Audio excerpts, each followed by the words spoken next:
Yeah, a bunch of mutual friends. Villager, who you've been releasing records from on your label. Amazing kid. I mean, he's a guy now, but I've known him since he was a kid, right? And that's how I discovered him too. I saw him, I think it was like in a back room at back then in LA at Skrillex's spot. He had this studio space, and there was a small room in the back, and he sat there making sick beats. And I think by that time he was like 16 or something. Yeah, I think that's about right. It's crazy, man. Quite impressive. Quite impressive. And he's already had almost, a couple careers. He switched up his sound. And it made me wonder, and maybe this is a good way to kind of dive into the whole podcast is, did you feel a connection because you were also really young when you started DJing and performing and getting out there? I mean, when you see a younger artist like Villager, like so many other, there's a million amazing, very young artists right now. Do you feel a connection to that? Does it remind you of when you were a kid just starting off?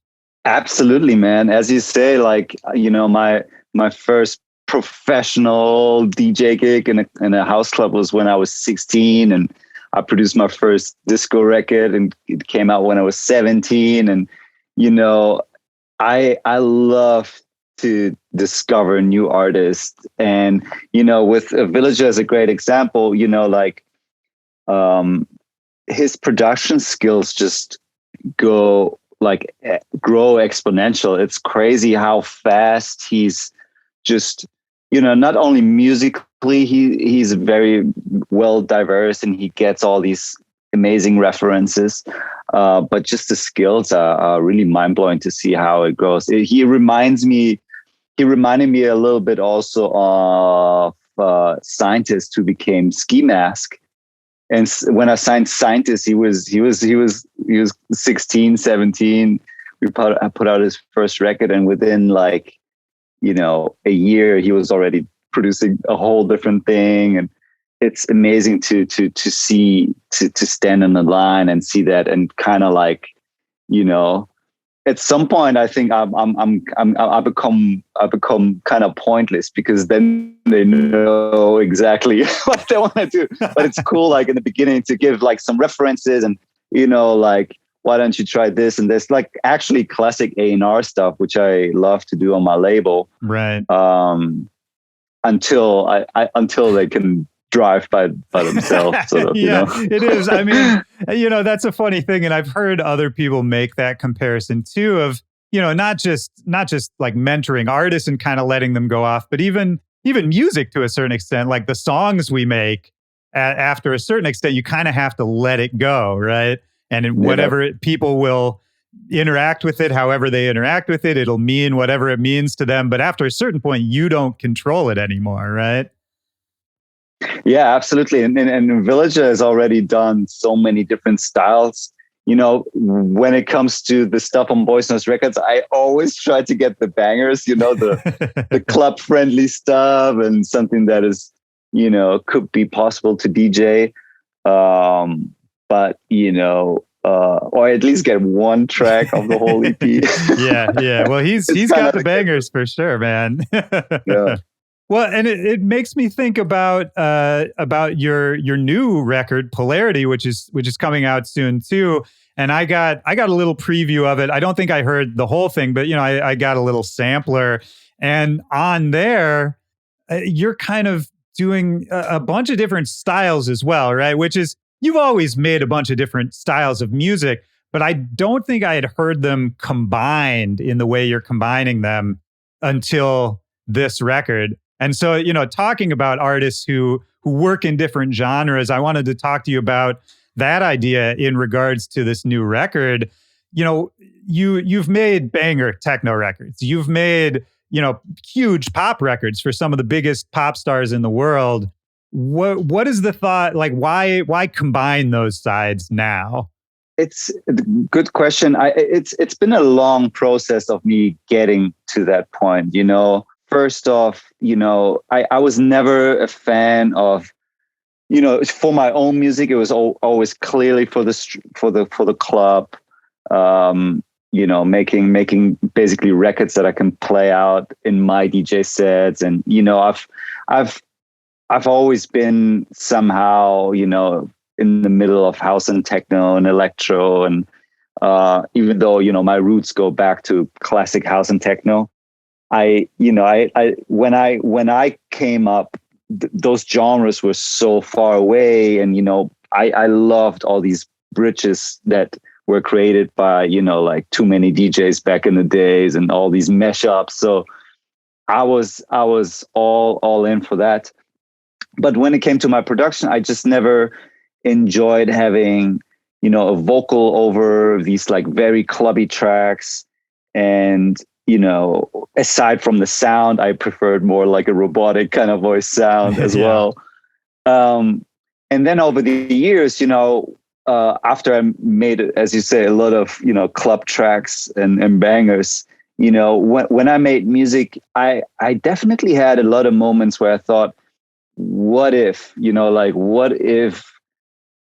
a rapper would go over this instrumental I just did, and so for many years it just never worked out. Like literally, I was playing, let's say, A$AP Rocky, a techno record, right, and he likes the stuff, but he wouldn't jump on it, and that was basically every moment with all the artists that everyone would be like, thought, yeah, it's cool, but yeah, what else you got? Yeah, exactly. I would always try it, but it just never happened. And so on Polarity, it's the first time basically where I'm able to have these musical fantasies of, a 90 BPM industrial techno track with Rico Nasty over, or Love and Validation, this type of wavy 80s 90s inspired kind of production, but with a more classic affiliated singer like Kelsey Lou, and all these like very, very far away kind of worlds that in my view, when they combine and kind of meet in the middle, that's sort of where the magic happens. And that's something I feel like is still the most exciting area for me musically, because it's the most untapped. In electronic music, basically everything has been done already, in a way, like we have great techno, we have great house, we have great disco, we have great electro, and the records that I play and buy every week, those are sort of, newer versions of what has been done already. There's a new, with technology, with new machines, with new DAWs, with new plugins, you can make it sound more exciting or different. You add these flavors. But basically, I'm definitely asking myself, like, what can I contribute to electronic music overall? And, I'm definitely driven by trying to bridge these worlds, because that's my musical fantasy. And with Polarity, I've finally, the artists, the singers on the record have been basically the only ones that are ready to dive into my world, really. And that, because it's dangerous, right? I think that's part of it too, is that there's absolutely, once a sound gets popular and gets established, there's room for all kinds of innovation. There's room for all kinds of, interesting ideas, but there's not a lot of room for danger when something is already established and we already know what it is. And I think of you, and you tell me if this is right, but I think of you as somebody who's attracted to, more dangerous musical ideas, the ideas that maybe they won't work, but if they do work, it would be crazy, right? Man, I mean, absolutely. That's what's, it really comes back to me as a personality too. It's and maybe that started with me working in the record store and playing the white label. But when everybody was able to play the record when it came out, I stopped playing it, and sort of. And then also, like, once a tribe moves that way, I immediately think, like, why would I also go that way? Or, I play a record and I love it. Why would I do that type of record? So, and it's kind of different to me as a DJ as well, but it really comes back to me as a personality. And I'm definitely, I think because I also released the music on my label, I have this like free thinking of, I'm not afraid to jump in the cold water and try these out. And man, over the years, the hate I got from all these little things that popped up, from starting Dog Blood to making, a trap beat with a three, like an acid bass line over, like all these like things where I think, oh, there's something fresh there. Like we can create something, out of this combination that, hasn't been done so much yet. And yeah, it's definitely, as you say, it's kind of dangerous too. And, throughout the album process, I mean, the amount of times I was thinking, why don't I just put together 10 techno bangers that that are on my hard drive, and I can release them. I can play every single one out. Everyone's happy. But basically everyone I played my music to was like, yo, this is incredible. You have to do it. It's time. We know you can make techno records. Yeah. No, well, not many know. Hearing you music. say, if you did it the other way, everyone would be happy. I sort of feel like everyone would be happy, maybe except for you, right? Yeah, because it's like, at the end of the day, making music and the creative process is what you do for yourself, right? That's what makes me happy. And in order to be inspired and to push myself, I need to do these things, again,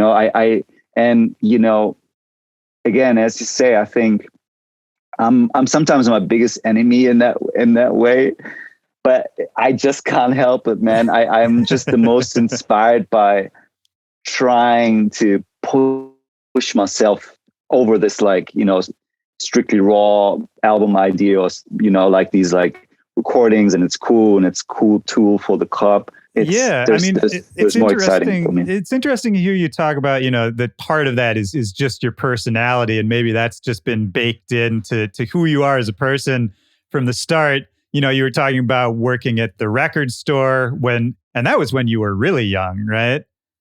Like, yeah, I was 18, younger? 15, 15, yeah. 15, 16, yeah. So, I mean, have you always been that person? Like, have you ever thought about that? Like, where do those tendencies come from? The tendency to not just want to be a part of the scene, but to evolve the scene, or to do something, different from the way other people are doing it. Because I think when you're that young, a lot of teenagers, you just want to fit in, So I think going the opposite way of that is an interesting thing for a kid. It was the music, man. I just fell in love with house and techno and DJing. And so when I went to school, at my school, no one at my age would listen to house and techno, like zero. What were they listening to? It was like, rap and pop, or, goth or whatever. And I love, like, man, like rap and hip hop. To me, I was able to basically rap almost every like Wu-Tang album at that time. And, right.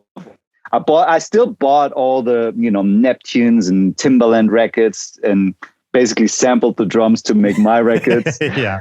But, it felt nice to discover music, and even though it's not true, but having the feeling of, no one knows this music. It's my little secret.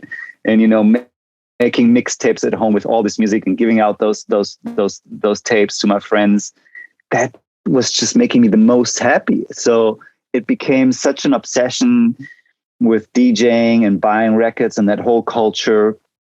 And yeah, the music was just not accessible for everybody. You had to go in a record store to find these, and someone had to like filter those out for you, and you have to dig deep.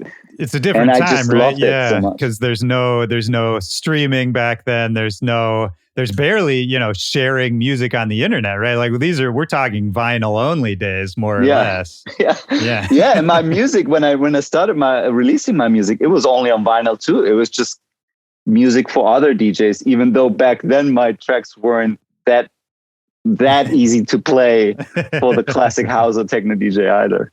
Well, how did you know that, if it wasn't accessible easily, how did you know it was out there? What was your first exposure to house music, to disco, wherever, whatever your starting point was?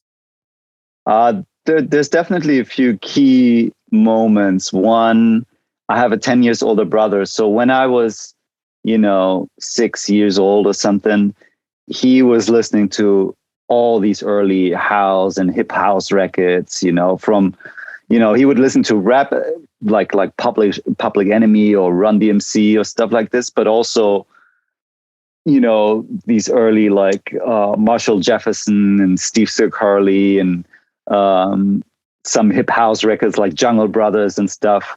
Yeah. And so I loved anything he was listening to. And every time he would go out, I would sneak in his room and play those records and try to scratch. And so when I started buying records, I was basically buying a lot of the records that I knew from my brother, because he lost all the records when he was moving out or whatever. He's a mess. But so that brought me into buying records. But I've had these moments going to the Love Parade in Berlin as a raver when I was, also pretty young, like 13, 14. Whoa, you were at the Love Parade at 13?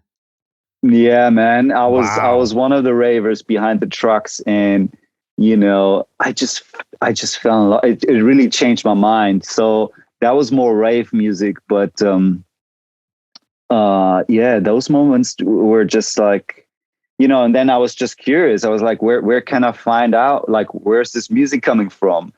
Turns out it's all in these house and techno record stores. So, I would go from all these places and find those records, and, I had 2 jobs to finance the vinyl and the turntables. And all so young too. And this is, am I right? This is in Hamburg, Germany? Yeah. At the time? Yeah. So I'm born in Hamburg, and I moved away when I was around 1920, but Hamburg was, when I grew up there and started DJing, Hamburg was more known for house music. It was, a lot of deep house, a lot of vocal house, and Berlin was, techno and rave. And the Berlin people would always laugh more about Hamburg because they're like, listening to the handbag house and stuff, right. Which I never really liked either, because, for me, what I loved about house music, and, when I was starting to be a DJ, I was a warm-up DJ, so I would play deep house. But to me, the records I played were like a Wu-Tang version of house, like Theo Parrish or Moody Man. Those guys would take samples and put one drum machine, but it's kind of raw. And I just love that sound. So yeah, when house music became more clean and functional, I wasn't a big fan. But also at the same time, I discovered more electro and yeah. Sure. Yeah. I mean, there's always new ways to mess up something, right? There's always new ways to dirty up a sound. But it's interesting because hearing you talk about it, sounds like what you were connecting to, maybe without even knowing it, is, the originators who made these sounds that we talk about, house and techno and all that. I mean, this was music being made in the inner city on a shoestring budget by, people who oftentimes were not in the greatest situations. And, so it's, of course, it's raw. It's like raw and unpolished and has tons of emotion in it. And it's interesting. I never made that connection with you and your music until you said that. But, because I think of your music that way, that it's very raw. I'm not going to say unpolished. I think you've figured out a way to make it work on these giant stages at this point. But there is something about it where you can see the seams of it. You know what I mean? Like it's not always shiny and like this perfect package. And it's something I've always really liked about your music. Thanks, man. Yeah, now it's basically, when I make these albums like Polarity or Mayday or Out of the Black, those are the more produced. And I'd say, even though, I guess you said it right, like polished, but kind of unpolished. But, on these type of albums, I definitely look at every element has to have a reason to be there. And that's why I'm happy to have also the kind of like the strictly raw outlet where I don't have to go that far in terms of production. It's just less produced, and sort of, you leave those kind of like moments you have in the studio and have it more stripped down to that. And so and it's a DJ tool as well, right? Like I think of those, it's like a nod to something that used to exist a lot more. I feel like DJs and producers used to release, DJ tools alongside their legit tracks, whatever you want to call it. That used to be a much more common thing. And so I kind of like that you're putting out these records still to this day alongside all your other music. To me, I almost took it as a nod to the DJs and to the culture of maybe new DJs won't even know sort of what it's a reference to. But to me, it makes me think of, I remember when I was first starting to DJ, and, Richie Houghton would put out a vinyl that was like, it was just like 100 loops on a vinyl. Do you remember that?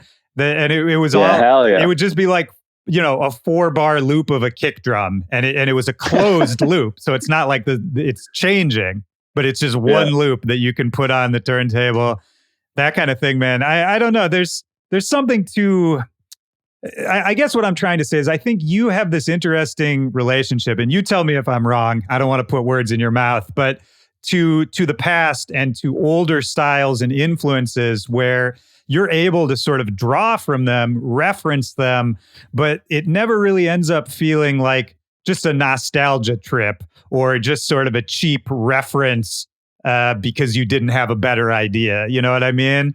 And so I guess I'm curious about, for you, songwriting and taking influences from the past. Is there anything you've learned over time in your production process of how to do that tastefully, of how to do that respectfully, and how to make it, progressive and interesting? Good question. I think there's a few key ingredients in electronic music that makes it timeless, and that's, I guess, something that your ear develops over time. And those ingredients are basically machines, like the 808 drum machine. You'll not really get tired of hearing the 808 drums. Same with the 909. Same, the 303 is a tough one because probably there's more acid bass lines out there than anything else. So it's kind of like almost become a no-go to make an acid bass line because it's just so hard to make a really good one that hasn't been done. But there are just certain elements, and so when it comes to my music, I love to use those elements where I think, okay, they're sort of timeless, and they always come back every other year and stuff in new records. That's one thing, but I'm basically, what triggers me is usually a sound that I haven't heard before. And when you manage then to combine that with something that is timeless, maybe you get it right and you create a timeless records. And this is the hardest, like ideally I make music that I can listen to in 5 years again and don't think, wow, what world,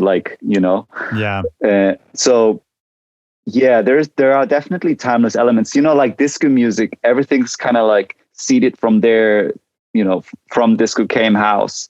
And for house music, what are the main things in house music? It's those machines, it's those drum machines, those synths, a couple of those sounds. And being a DJ for so long and looking for music every day, I hear those sounds always and forever. Yeah. they you need a kick drum, you will go to one of these drum machines, I like what you're saying in that it's not so much when you're drawing from influences, it's not so much about what does it sound like, it's going a step deeper to, well, what did they use to make it? If they were able to make a timeless sound, how did they do that? Not what does it sound like? Yeah, exactly. I think that's really smart, man. And it's interesting thinking about your songwriting process. Do you feel like your production process has changed significantly over the years? Because, aesthetically, I think you've stuck to the boys noise aesthetic. I mean, kind of the whole way through. It's not like, there was some point where you took a crazy left turn. But I do wonder about you in the studio. How do you think you've evolved as a producer, as a songwriter? The thing about like my sound is like, it's all my ear. So, I can't change my ear. So whatever my ear tells me, it sounds good, it sounds fresh. That's what I'm going for. In terms of production, one reason I think I can make a lot of music and put out a lot of music is, and that's a very personal thing, is, putting myself in a situation where I have to learn something new. So, that might be a new drum machine where you program the drums in there and you have to learn how to write those patterns. In the past few years, I've been going with my modular system, and you have new sequences there that, the writing and the composing and the arranging side is just so different than what I'm used to do when I work in, Logic or Ableton. So I love discovering new sequencers and new ways to compose, new ways to, create a sound. That's always my main drive. Once I feel too comfortable and know too much, I'm immediately already looking for something, it's like you with the white labels at the record store, right? It's the same thing. Similar thing. Exactly. It's like, it's just, that's how I get inspired. So, that's a reason why I also collect a lot of instruments and gear, and why I love the modular world more and more as well, is because it gives you the chance to build your own instrument, to build your own sequencing and composing situation. And I can easily change that as well. And that's just what triggers me to create something new. So what does it look like if you sit down to write a song on any given day? I mean, first of all, are you the kind of person who's just always working on something? Are you always just, in the studio? Sort of. Yeah. I have a hard time not being busy, for sure. Yeah. Yeah. Well, that's an interesting, okay. So a quick tangent, and then we'll go back to production. Yeah. But we were talking about, our mutual friend, Villager, who you released on your label. And one thing he told me about you is every time he talks to you, it's just like, God, that guy is so busy. He's always doing, a million different things. And just to hear you say that now, are you more comfortable being busy? Are you one of those people who, if there's not a lot going on in your day, you get a little freaked out? Yeah, man, it's like that. I don't know. Yeah, I'm driven by it for sure. For sure. Yeah, it's just interesting because I think sometimes for what we do, a lot of people are that way, where it's always like, okay, what's next? What are we doing? What's the next idea? That kind of thing. But it seems like you've also figured out how to enjoy it. Like it's, whereas I feel like a lot of people end up just sort of being stressed out by that mode and not able to sort of enjoy what they're doing in the moment. But a lot of what you're talking about, it sounds like there's really a lot of enjoyment for you to kind of operate in this mode. When I have days where I don't feel like making music, I don't make music. You can't force your creativity. That's something I think you'll just know it. Like sometimes you're inspired, sometimes you're not. And if I have those days, I still try to be in a way productive. In a weird way. Then I would do maybe some create my work on my library, like my sample library, or go through some sessions and see how to extract certain sounds, or I don't know, just cleaning up my mess or reconstructure or, but I think the most important fun to keep that fun is to also go with your emotional waves and not fighting against it, you know. Mm. And when there's times like during lockdown, you know, there was definitely a few months where it's just like, I don't know, I just felt empty, you know, like there was no inspiration triggers, there was no shows, no energy from that side, and people weren't really putting out much, you know, inspiring music. No, you know, Yeah.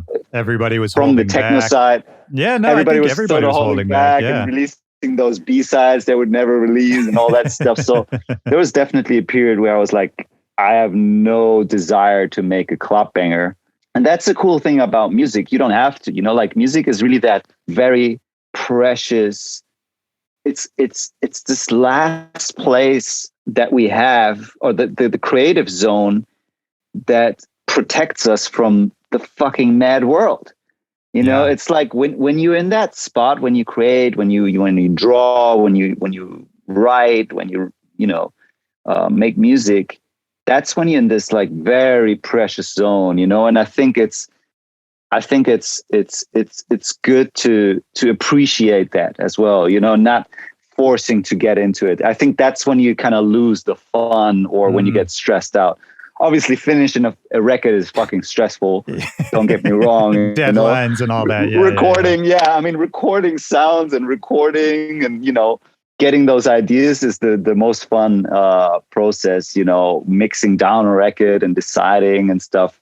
Yeah, that can be stressful as well, and you know, you have to kind of like balance it out in a way. But overall, you know, as I said, I think you know, music is the joy that we have, you know, and so when you create it, you should have a good time making music as well. I talk about that on this show all the time, that, you know, it's so easy to sit down in the studio and have this really, you know, highly intellectual idea of what you're going to make. And you have this whole concept of it. But that's never, you know, you're never going to make the greatest records that way. It's the only time the greatest records get made is when you're kind of fucking around and having fun.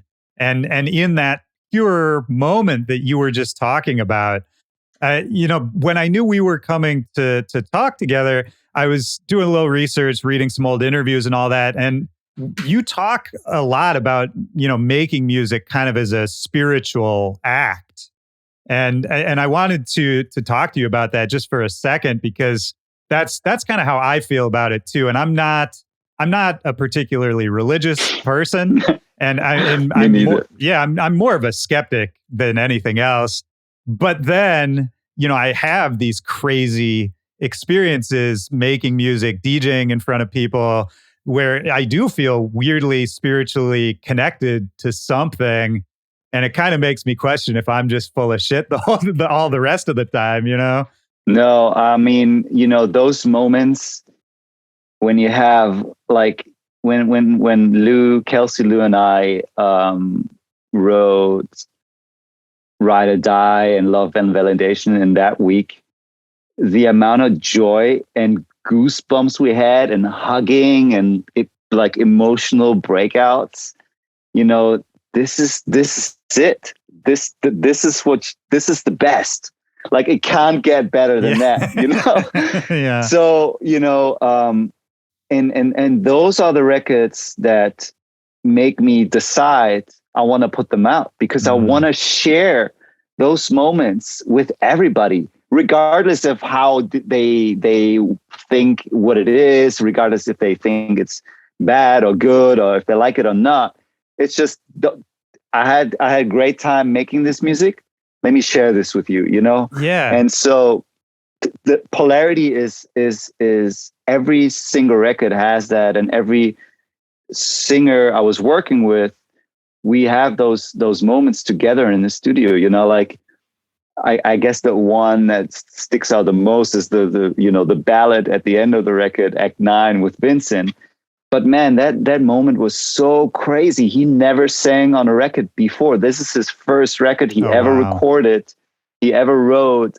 And I was just making a patch on my modular system in the back, and he started to sing in the room. And you know, it was just this very emotional. And I've had the same as a producer.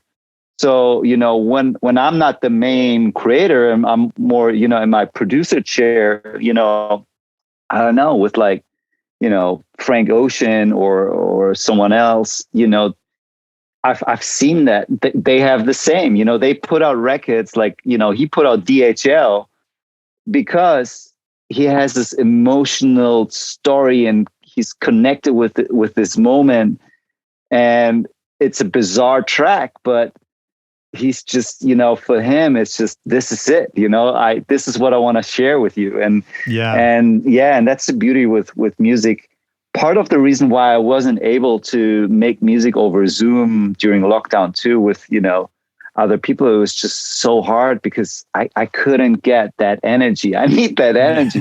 Like when I'm in the studio, I give you all, I go in like no secrets, no barriers. And with the people that I work with, or the people you can see I've worked with, they're the same and they give back. And you have this like crazy energy and something new gets created, from all these inputs and backgrounds everyone brings in and references and skills and stuff. And that's what I'm definitely about, man. Yeah, it's beautiful, man. I almost got goosebumps hearing you talk about it because I know those moments, and they're rare, right? Like they don't always happen, and so when they exactly. do, I mean, maybe that's what we're all addicted to, man, is just chasing those moments because we know they exist, but you can't make it happen, so you kind of just have to keep trying.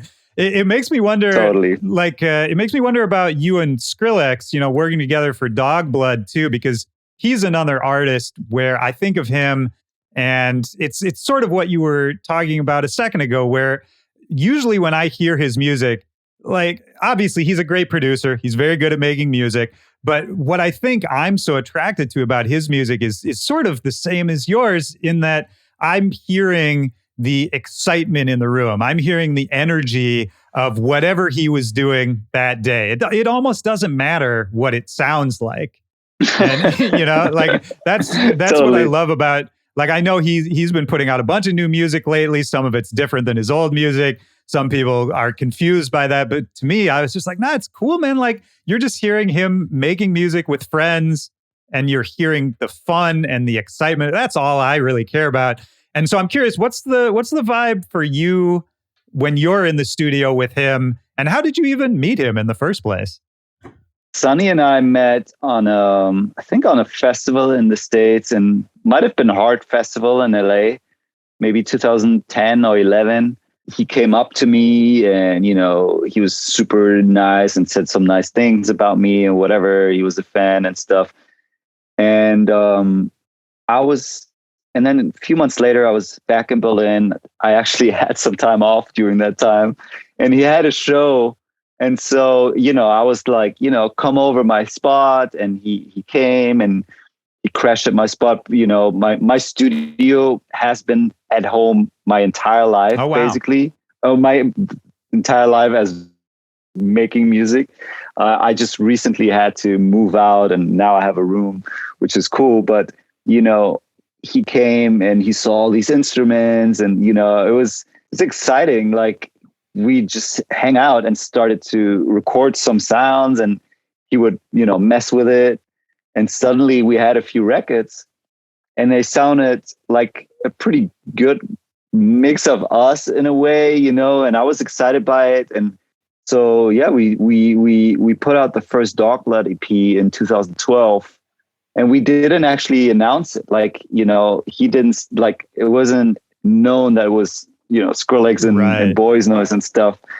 And, yeah, it's great. So we became really good friends over the years, and, obviously did more records, and we spent a lot of time together. And, with him, I have so many funny stories with him, like when we make music and stuff, but also when we DJ, Like, we always what? Like what what's the vibe when we DJ, guys? we fight so much, like on the mixer. Right. Like no one sees this, but there's actual finger war going on. It's like hands over hands. Yeah, like go away. Like, let me do this. No, let me do this. Like, like that's always funny. And then, obviously, yeah, his skills are incredible too. And, his, I love also the way he hears things. And that's what I'm attracted by when I worked with someone, is like, because, I know how to make my shit. He knows how to make his shit, but, his way is so different than my way. And the way he hear things is different than I do. But we share this overall vision and idea about what we want to do and where we're coming from. It's like an overall, punk or techno, might call it punk or techno or whatever, but that's where we connect. And obviously, like, as humans, we connect really well as well. But yeah, it's nice because, he definitely pushes me into doing something else and doing something new and trying out different things. And I hope I do the same with him, maybe, on a different level or on different kind of categories or whatever. But yeah, oh, I'm sure yeah, you it's great. do, man.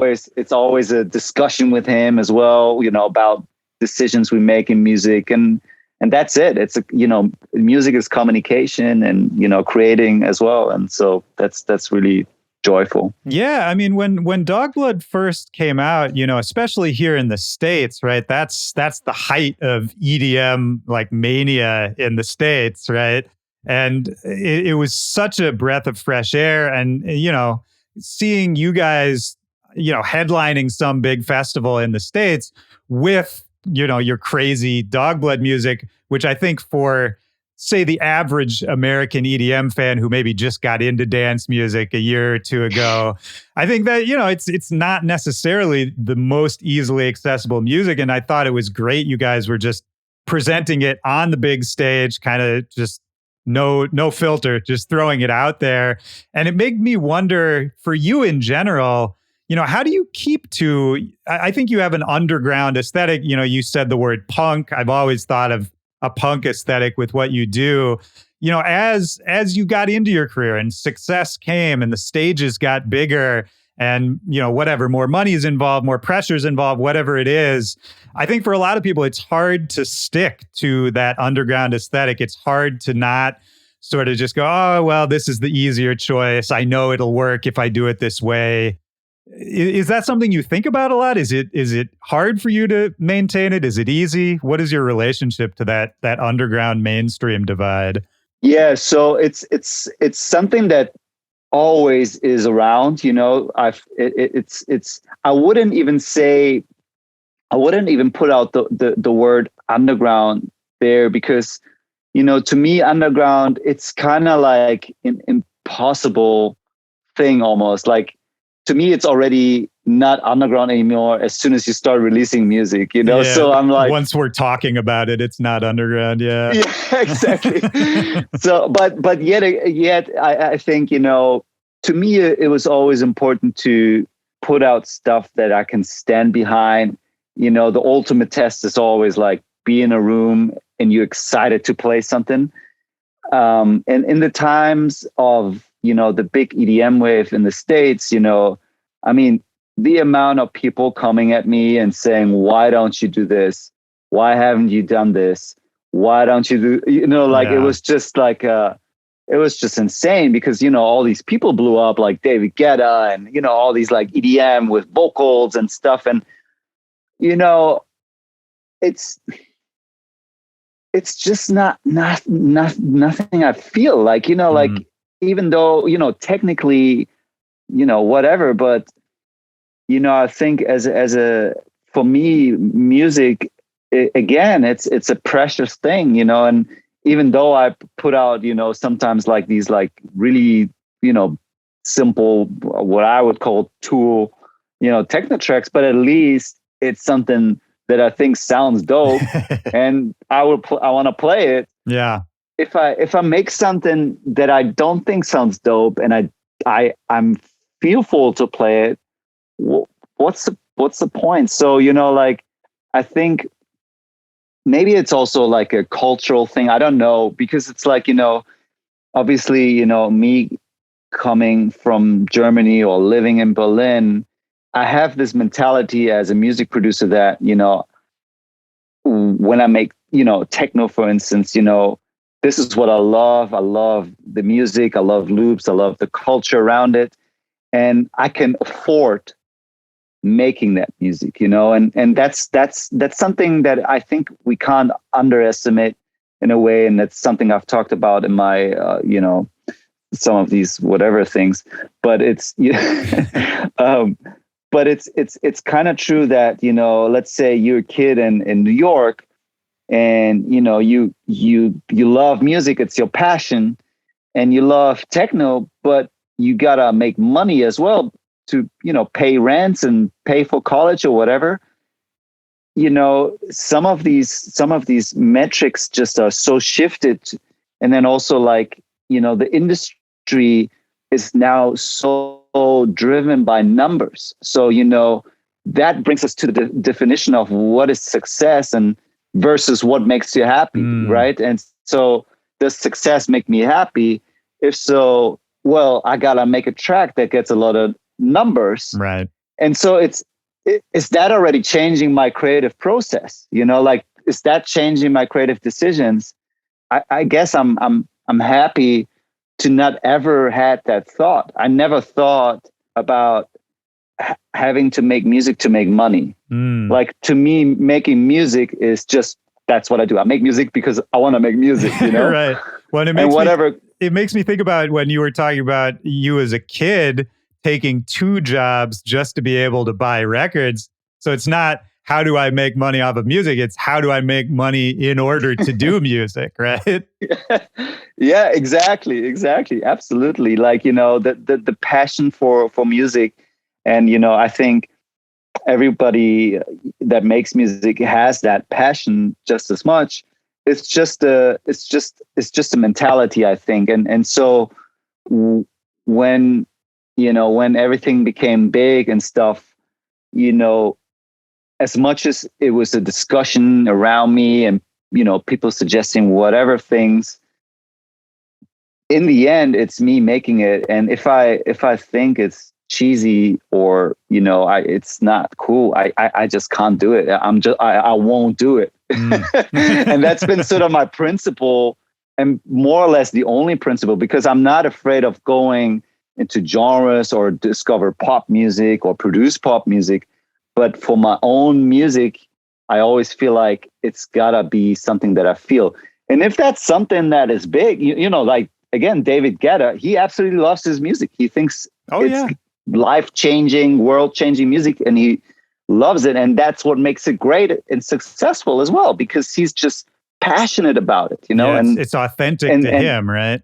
Yeah, and it brings, exactly. So, and that's as simple as it is, basically. Yeah, I love that, man. And it's, you like talking about Guetta and the EDM boom and all that. That was that moment where DJs went from rock stars to pop stars, more or less, right? But then I think the moment when DJs went from just DJs to rock stars, you were there for that too, right? Like, I think about that time, the mid to late, 2000s, whatever you want to call it, the blog house, indie dance, electro years. I mean, that's when you had just made your record label. That's when you were releasing your first album, and that, Justice and all this stuff is happening all at the same time. Ed Banger, blah blah blah. Like, if you think back to that time, do you think about it any differently? Like, what are your memories of that time when you were first really getting known as Boys Noize, and then there's all this energy around you of this whole movement kind of all over the country? Do you look back on that time fondly? Was it exciting? Was it stressful? Was it chaotic? I mean, magical time, man, because it felt, it had that feeling, the same feeling I think got word out there about, like discovering something. You feel like you're the only one discovering it. And you feel like, oh shit, I'm a part of something. And then you connect with another one that is part of it. And you connect with another one that thinks the same way. And you sort of become this like gang of people, and you feel like we're different, like, right. And that was so magic about it, because it was different. In Berlin at the time when I put out Oi Oi Oi, my first album, minimal techno was the shit. Like Richie Hawtin just moved to Berlin and everybody was just playing these like these type of records. And, I would go to the record stores and be like, you guys have to order Ed Banger Records. You guys have to check out Institutes. Those guys in French, they're on something new. Like, I fuck with this energy, and the sound and the production. And so in the beginning, there was just a few of us as producers and DJs, and we all connected because we started to play the same parties. And it just, people were just more and more discovering, and, many things come together at this moment as well. Things like MySpace, things like YouTube. Think about it. YouTube's only existing since 2006. Before that, there was no footage about parties. Yeah. Isn't that crazy? It's crazy. So all of that came together, plus this new exciting kind of sound. And then also all the people that would listen to rock music by that time, like people that go to punk concerts, usually, or kids that would love a rock band or punk band. Now they came to the club and they started the mosh pit. Right. I've never seen that before. Seriously, like it was seriously like the time I was DJing, and you DJ and make the people have a great time, and it's a great party. That's always my goal, like good times. But then suddenly they turn around and they wait for something. And they wait for these moments, to fucking lose their fucking mind and jump around and jump over things. And that happened. And we were all like, what the fuck? But then we did the same. It was just an energy, energy conversation there. And and then I saw Arrow Alcon, a DJ from London, early supporter of myself and legend in the scene, a legend in the indie rock scene as well. He then, we were DJing and he was the stage he was like jumping in the crowd. And I was like, this is so mad. What is going on? And the whole club was like, ah. And it just felt like, wow, it's coming. But we didn't ask for it. The music it had the energy, but it wasn't programmed that way. We didn't have those long build-ups and let's go. We're not taking the mics and be like, hands up. It just happened. And we were like with it. And so it became this whole monster mat thing. and then more and more people got into it and then, discovered the sound and so on. But it's so funny, man, because it's a really special time. Of course. And it's still happening, right? Like the mosh pits and all that, it's like a common thing to see now. And it's funny to hear you talk about, our earlier conversation about how how to take influence without just copying and all that. I feel like, probably people saw those early mosh pits and that energy. And then they're trying to reverse engineer it, right? Of like, well, how did they do that? And maybe if we just yell on the mic, then people will do it. And then again, that danger is kind of lost in the end, right? Like now, to me, a mosh pit at a DJ show, it's fun. I'm not shitting on it, but it doesn't feel, it's not that dangerous, that excitement of like, I don't know why this is happening. I don't know what's going to happen. And I like you're connecting some things in my brain, man, while we're talking, because it's making me understand your production mindset a little more of, kind of once you've done it, it seems like okay, we did that idea. Let's move on. What's the next crazy combination of ideas? What's the next, it might not have the same result, but at least we know it's not going to be the same as what came before. Which, I don't know, it's an interesting way to think about it, man. For sure. I think, part of my personality is definitely, I want to make bangers and I like the banging stuff that that in some way has never changed. Like my DJ set in a way has never really changed, even though I play, I play the same record maybe like a few times, and then I'll play the next new stuff. But in a way, I that energy for sure. But yeah, sonic sound wise, for sure. In order to make more records, I can't repeat myself. Yeah.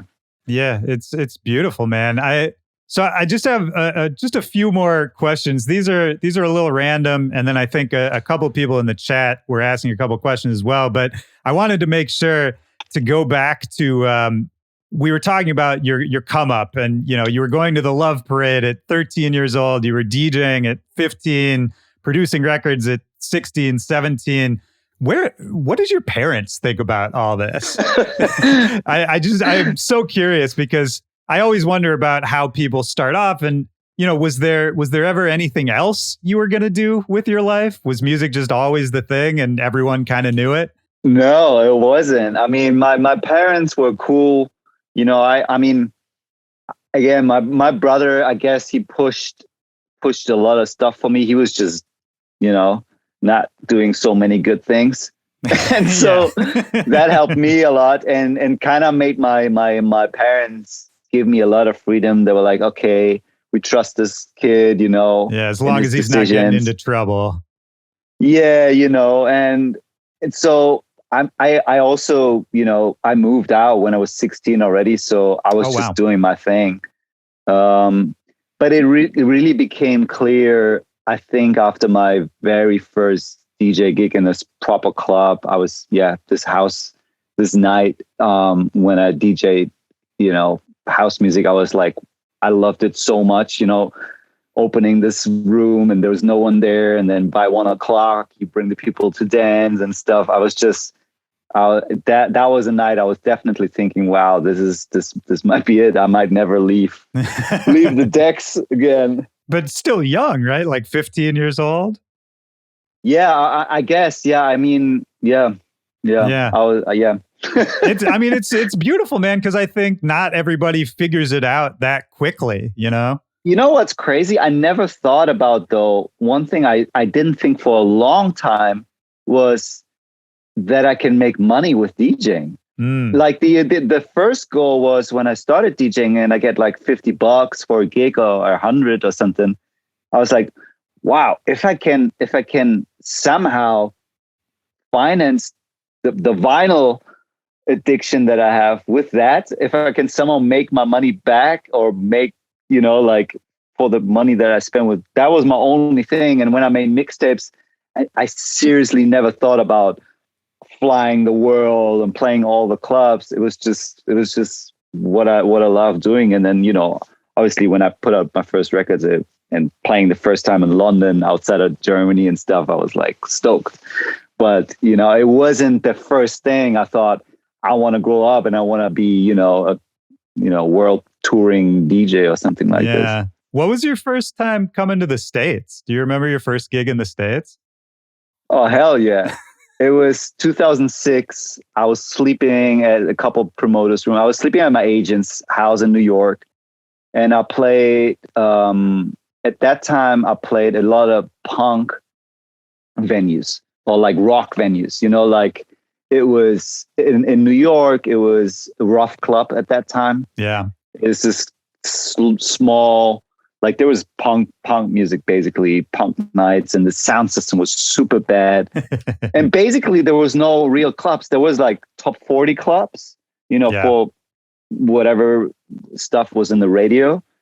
And then, you had here and there a house club, but it was more like progressive house and the big DJs and stuff. It's the club landscape in the US at that point of time. It wasn't like I knew it from Germany or from Europe. It was a little weird, man. I was in Chicago at the time, and it was kind of the same there too. Yeah. And I enjoyed it. I mean, it was very tiny shows. And I remember South by Southwest, that was crazy there too. In LA, I played at Safari Sam's. I remember playing in Boston, and that was miserable. It was so bad. I played at this bar, and there was a DJ before me and beside like the mixer situation and whatever turn. I was coming with vinyl at that time still and stuff. It was just terrible. But I remember playing in this tiny spot in Boston, and there was a guy, and he just stood in front of me with the fucking middle finger, and he wouldn't leave. And I was playing like my second release on B&R, Volta, like these type of like electro stuff, a little bit of Ed Banger stuff, and it wasn't easy everywhere, but I enjoyed it because it was just fresh, and it was just I was like, there's something happening here, and we're onto something. Yeah, and I love that too. I mean, again, man, it makes me think about, there wasn't necessarily a lot of money at that time either, right? So again, it's not about the money. It's not about getting a big guarantee. It's just doing it for the energy, seeing what happens, wanting to be a part of something exciting. I think, I hope anybody who's watching this now, listening back to this later, takes something out of that, because I think that's the only way anything cool gets done with music, Yeah, I think overall it's just like, when you do something you love, that's the best thing in the world. If you're able to do that, then money is never in your head ever. Starting a label. I mean, till now, it's the worst thing you can do with money. It's the opposite. You have to pay for it, Yeah, absolutely, man. Well, as I'm kind of wrapping it up here, I kind of wanted to end just have a little fun, tell a couple quick stories, because I saw that, so this is sort of a two-parter. I saw that recently you had tweeted out that you had worked on some of the new Kanye stuff, but maybe it didn't actually end up making the cut, and you wanted people to hear what you had been doing, but that probably they weren't going to hear it. And then second part of this is very random. In an old interview, it was just a thrown off answer to some question somebody asked you. You'd said a weird thing that happened to you once was that you had a private meeting with Diddy in his penthouse. And but you didn't go on to tell the story. So just for fun, as much as you'd care to share, it doesn't have to be a long thing. I'm just curious about those sort of, the celebrity encounters with people outside of your musical world. What are those fish out of water moments? Like, what was it like with Diddy? What was it like with Kanye or anybody else that might come to mind? I gotta give big credits to those guys, because, like, for instance, Diddy, I mean, if you look at it, he was into dance music he's into it for a long time. He put out a kind of a techno record that sounded like Joy Beltram. Remember the name, but like Energy Flash or something. I don't know. The Let's Get Up and Let's Get Ill. Oh, remember that one? Yeah. I know what you're talking about. That was 20 years ago. It's crazy. Like, that guy is sincerely, he's in it for real.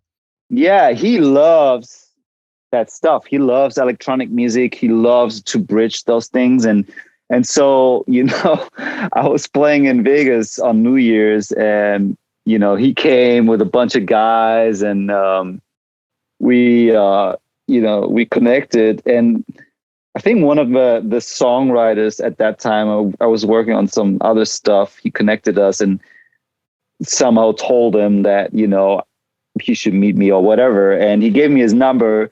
And on the first day of, I think it was 2010 or 11, he called me and he's like, can you come up? And, I played him some music, and he asked me about compression and how does it work and stuff. So that was really cool. That's so funny, man. You talking to Diddy about compression is hilarious. Yeah, I mean, it was kind of bizarre, man. And then, with Ye, that was so bizarre too, like getting a call, out of nowhere, talking about drum machines with him and stuff. It's just crazy, man. I mean, yeah, it's quite surreal. If I think about what we just talked about for the past, 45 minutes, right? to then get a call from someone like that. And it just shows me that they're just as much as curious as I am. And that is great to see, because, they have the same thoughts. They make different music. They're obviously a whole different situation, but they're also like, when you create, you're like, my intuition is just like that. You want to discover new things. And for me, it's always the sound. Everything starts with the sound. So I guess for them, it's similar. Like, obviously Kanye is a crazy, songwriter, and he writes huge, huge hits. But it's really cool to see that they're sincerely interested in pushing whatever they've done before, push it to the next level, or do something that just triggers them and gets them excited. Yeah, and gets them out of their comfort zone, right? That's what you were saying earlier. I think that's awesome, man. And with Kanye too, I mean, he's also, on the Yeezus album, he was working with Bradinsky and Gesaffelstein, and you could tell he's been paying attention for a while there. Yeah. Even with you might argue too. I mean, A-Track, I think, probably put him on to a lot of the stuff we were just talking about back in the Bloghouse era. Yeah, absolutely. Like, he was playing him some Daft Punk shit and stuff. But the other side is always like, the one thing you might argue is like how many people get involved. That's just crazy. Sometimes when I look at the credit lists of some of the artists, I'm like, 50 people working on the drums, like 30 people writing the song. And so that becomes a whole different process of this like major architecture, but yeah, it's cool, man. I mean, how crazy is it? It's wild. It's wild, man. And yeah, I mean, I'm sure you can't talk about the actual process of working with them and all that, but yeah, I can only imagine how odd it must be to, as somebody who's used to sort of just doing everything yourself. Your label is independent. You do your own thing. No one's really telling you what to do, to suddenly go into that kind of situation where, yeah, you sort of make a contribution, but then after that, it's sort of a black hole, right? Totally. I'm good in putting myself in different sort of shares, and I think as a producer, you have to also be sensitive to, well, first of all, working with different artists, but also, recognize what's your position in this certain environment you are in, and so you just go through all these different type of situations and learn, and that's the best thing in the end. It's like, even though I did not make the cut on the record, but in the process, I've created something else as well, and I've had a great, so that's more about it. It's more about the way than what you have in the end. It's really, and that brings me back to my album. The album kind of like is my way, and it's kind of like, this is where I am right now, and this, now I've been able to do that, and so that's actually a beautiful thing in life as well. Yeah, man, I think that's the most beautiful thing, to be able to look back at your body of work, and it's almost like looking through a photo album, right? And you can see where you were at each point in time. I mean, as we're kind of bringing it home here, do you think about the idea of legacy? Is that something you care about what you're leaving behind and how you fit into it all? I don't. I know. The problem is, if I think too much about it, then I wouldn't be able to put out so much music. I think I can't think about it honestly. Like I love to make music and see it as a creation in a particular time, in a particular thing, or inspirations. But next year I might have, gone into a whole new situation and make different stuff. And you can't think about the future or what people think about you in the future. That's kind of like, that's so surreal to me. It's too far off. So, I can't really make my mind about like what people think of me when, whatever happens. So I'll just, I think that the few people that have been following me along, I think that's already really cool to, be a part of, this and Yeah, I hear exactly what you're saying, but I think that's the right kind of mindset to have. And it sort of brings me to this question, which is you've got the new album dropping, Polarity. It's where you're at right now. It's exactly what we've been talking about this whole time, right? But what else is exciting to you? Like, what keeps you here? Is there anything going on that you're just excited about outside of the album right now that keeps music fun for you? Oh hell yeah, man! I mean, look, I'm done with the album. Like, I'm already gone mentally. Yeah, I hear you. but I'm quite excited about a lot of things, man. Like, the whole crypto space and how that can evolve, like, distribution and value of art in the digital world, and new type of mediums and communities. And that is very exciting, just as much as like, I built my own module that I put out. So I'm really excited about that. I love the modular world, and I'm more and more thinking about how can I shrink my whole studio in that type of format. Because it's nice. I can travel. I just built my system that I'm taking with me to the States again. And it's nice to have this like box where I'd be able to create any instrument with it and stuff like that. So I'm mostly excited by technology all the time. I always look for new plugins.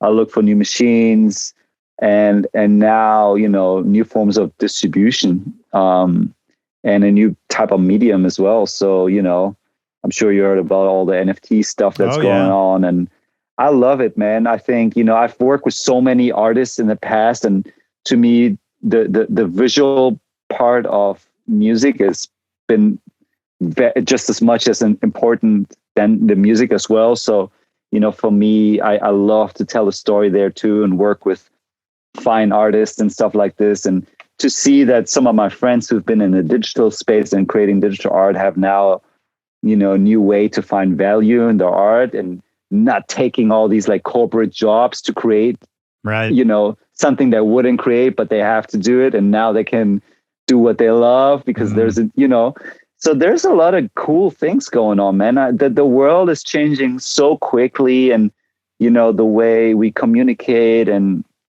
stuff. But overall, I think, I'm excited. I'm excited about technology and finding, type of new value systems and communities that gather around you. I don't know. There's a lot going on. There is, man. Well, I like what you're saying though, because it's coming from very much not a purist mindset, right? Where I think a lot of people say, oh, it's so easy technology has kind of leveled the playing field, so anybody can do it, and it's so easy, and there's too much music being released and all that. But I think what you're saying is the positive view of that, of look at all these new possibilities. I mean, it makes me think about when you were saying, the techno purists in Berlin would look down on Hamburg, right, and say, they're just listening to house music over there, and it's maybe sort of missing the cool part of what was happening there. It's the same thing. Like, we repeat these patterns over and over, and it's nice to hear someone in your position say that, no, this is a good thing, and we should be excited about these new possibilities.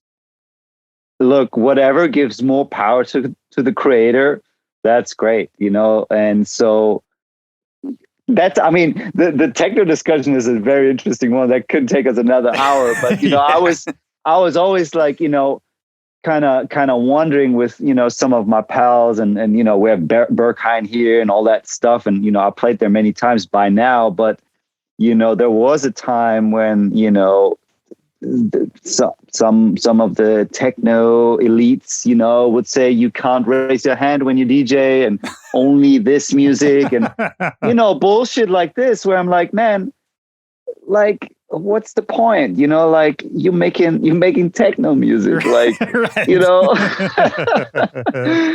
It's cool to be a purist about something, because you also create something exciting. There can be really exciting music about being pure and stuff, but like this, anything that where I feel like people putting on this like close-minded, and it's only got to be this way, you only have to be that way, like I'm kind of allergic to it.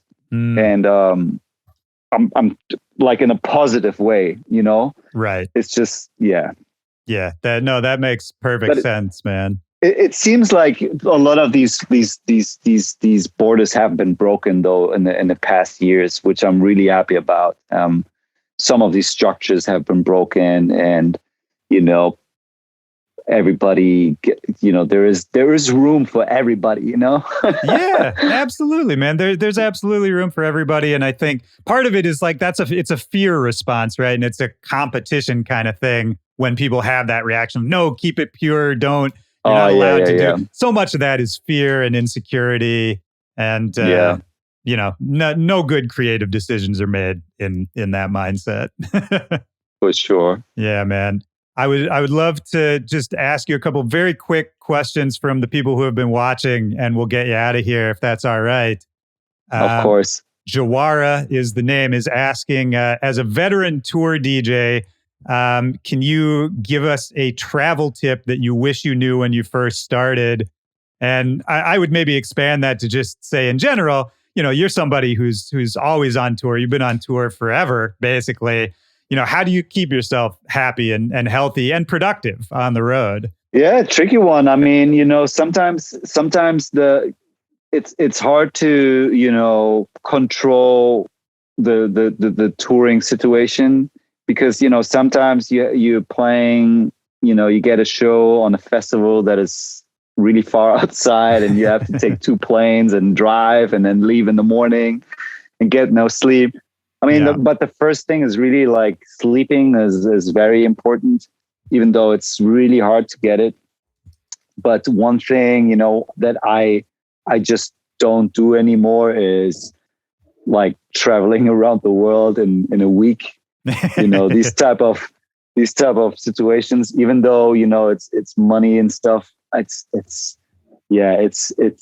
does take a toll on your body, and your body is, should always be the most important, even though I'm not, I should make some more sports and stuff, but trying to stay healthy in all possible ways, but it's a mission in life, man. I mean, that's something we have to just learn.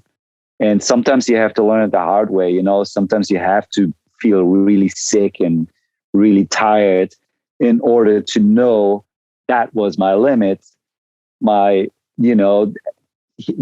up until there, and after that, no. And it's hard to really, put this in a general thing, but yeah, listen to your body is good for sure. Have you had those burnout moments?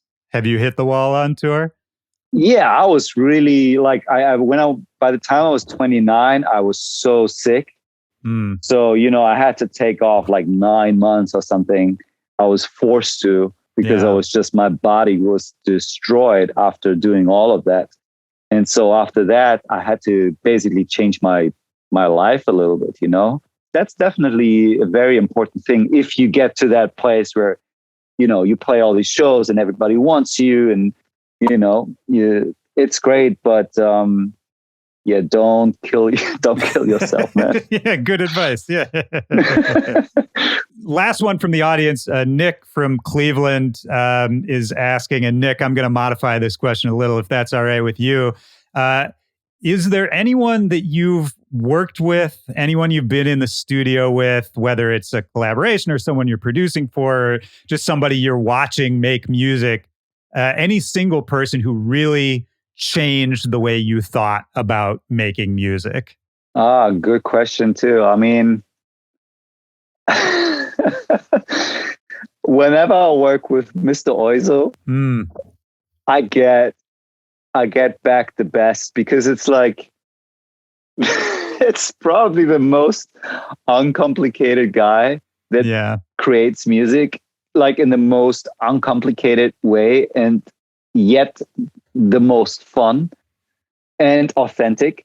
So, someone like him who clearly doesn't give a shit, he just, it's just so cool how he creates music, and to get to know how he creates music it's just crazy, man. And it makes me definitely ask a lot of questions about why the fuck am I spending 3 years to create this album where this guy sits down for a week and makes a bunch of crazy loops, and it's an album, it's just lovely. So he's one of the guys that every time I make music with him, I'm just like, what the fuck am I doing, man? Like, that's great. Well, because you can kind of hear that in, I've never seen his studio process, but you can hear it in his music, right? There's like, there's kind of off the wall energy to it. Yeah, and yet it's kind of genius too, So it's like, I've had great conversations with artists. And it's nice to learn about other, producers and how they approach things and stuff. That's the cool thing. You just keep on learning, right? I mean, to me, it never stops, and that feeds my creative process as well. Like learning about new things, or taking, advice from someone, or seeing how someone else is doing their stuff. And I got pretty open about that too, Yeah, absolutely. I mean, I think the new album is probably a reflection of that, right? It's I think you have to be open to make a bunch of songs that sound like that, and to kind of put yourself in that uncomfortable zone. And man, I really enjoyed talking to you, man. I have one final question. It's the same question I ask at the end of each one of these episodes. Before I ask it, first of all, just thank you for your time. I really enjoyed this. Thank you. So nice to talk to you too. Absolutely. So this is the final question. It's a very quick thing. You don't have to think about it too hard. Kind of the first thing that pops into your head. Just looking for a time in your life, a moment, a memory, and it could be from any time, when in a single moment, music really deeply affected you, really had a deep impact on you in that moment. And that's meant to be a super broad question. There's really no wrong answer. Yeah, I mean, we all go through ups and downs in our lives, personal stuff, family stuff, whatever, Music is just, when you realize that music can be so, like, it's just the best, man. Like, not only is it the one language that we can all understand, no matter where we're from, as cheesy as it sounds, but it just connects us all on a different level, on an emotional level, on a spiritual level. And, music's helped me for sure to, get even through get through the hard times too. It's like, it's been my number one medicine for sure. And, that's it. That's beautiful, man. That's beautiful. It's all we really need, right? I think that's the theme. It's not the money. It's not the celebrity. It's just the actual music itself. Like, that's the answer, is the thing itself. It's the process of it. Yeah, we can't have enough of that, man. And so do the partying, going out and dancing together, like, can't fucking wait to get on tour and play and have that connection with everybody in the room. That's the best. Fuck, man. We didn't even talk about DJing or the live show or any of that. But man, yeah, this has been great. Maybe we'll come back. I'm coming back to the US. Oh, okay, excellent. Tomorrow. Oh, hell yeah, I'm yeah, super man. happy. Yeah, I have some gigs. I'm playing. Are you in Washington? Yeah, I'm in DC. Yeah. Cool. Yeah, I'll be there in a few days, I think. Oh, really? Yeah, man. Oh, Let shit. me see. Oh, yeah. Look at that. Couple gigs. Just gigs a few. coming. Just a few. And yeah, we'll post when this drops as a podcast, man. We'll drop all the tour dates, all the links, all that shit. But this has been really fun, man. I appreciate you taking the time to do it. And yeah, I felt like we could have gone on a lot of different tangents. So maybe we can come back, do a part 2 sometime. Let's do it.